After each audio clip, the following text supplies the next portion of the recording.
Another day, another tips for today natin sa pag-tiles. Kung may bengkong yung tiles natin, gumamit tayo ng ganito. Spacer na, leveler pa.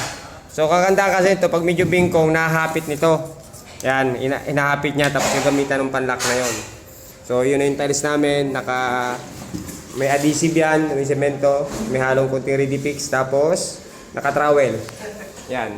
So, dry pack ang gamit namin. Tapos nilalagyan namin ng konting tubig na may grout. Halo yung tubig namin. So, yan. Yan. Ako ay magpuso. Sir, madami na ito.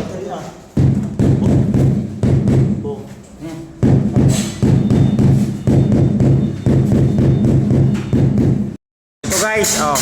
Mapapansin nyo guys. Ayan oh, bangga ha, bangga. Yan, bangga oh. Sabit. So, may bingkong ng konti, padating sa gilid, ayan o. Wala o, yan o, wala. O. Wala. Sa dalawang gilid, wala. Ang gitna, sabit. O, sabit o. Sabit. Diba? O. Gamitan natin ito.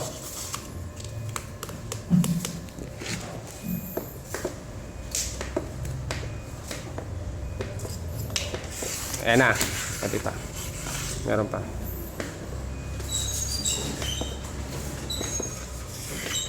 Yan guys, oh, wala na. Wala na. So, ganun kaganda ito guys. Kasi hindi talaga naiwasan itong mga tiles sa ganito. May bengkong na kaunti. So, yun lang guys. So, thank you. Sa may mga question dyan, comment na lang kayo. Then, try natin sagutin. So, please follow, like, and share po. Salamat!